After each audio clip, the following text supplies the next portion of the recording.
చెమట నీరు చిందగా నుదుటి రాత మార్చుకో, మార్చలేనిదేదీ లేదని గుర్తుంచుకో.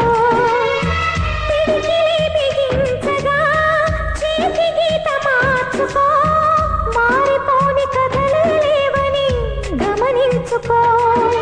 తోచినట్టుగా అందరి రాతను బ్రహ్మే రాస్తాడు, నచ్చినట్టుగా నీ తల రాతను నువ్వే రాయాలి. ధైర్యాన్ని దర్శించి దైవాలే తలదిల్చగా, మా ధైర్యాన్ని దర్శించి దైవాలే తలదిల్చగా, మా సంకల్పానికి ఆ విధి సైతం చేతులెత్తాలి. అంతులేని చరితలకి ఆది నువ్వు కావాలి, మౌనంగా